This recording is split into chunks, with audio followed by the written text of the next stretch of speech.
ইংল্যান্ডের franchise league the 100-এর নিলামে নাম লিখিয়েছেন বাংলাদেশের কাটার মাস্টার মুস্তাফিজুর রহমান, যেখানে তিনি £1,00,000 রিজার্ভ প্রাইস ক্যাটাগরিতে জায়গা পেয়ে বাংলাদেশিদের মধ্যে সর্বোচ্চ মূল্যায়িত ক্রিকেটার হয়েছেন। আইপিএল বিতর্কের পর এটি হতে যাচ্ছে তার জন্য বড় মঞ্চে ফেরার সুযোগ, আর দল পেলে এবারই প্রথম 100 বলের এই ভিন্নধর্মী টুর্নামেন্টে খেলতে দেখা যাবে তাকে। শুধু মুস্তাফিজ নন, এবারের নিলামের তালিকায় রয়েছেন মোট 23 জন বাংলাদেশি ক্রিকেটার।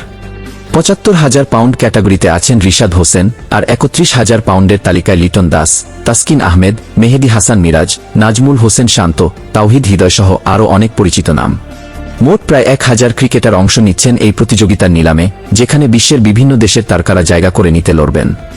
আগের ড্রাফট পদ্ধতির পরিবর্তে এবার নিলামের মাধ্যমে দল গঠন করবে ফ্র্যাঞ্চাইজিগুলো, যা প্রতিযোগিতাকে আরও জমজমাট করে তুলেছে।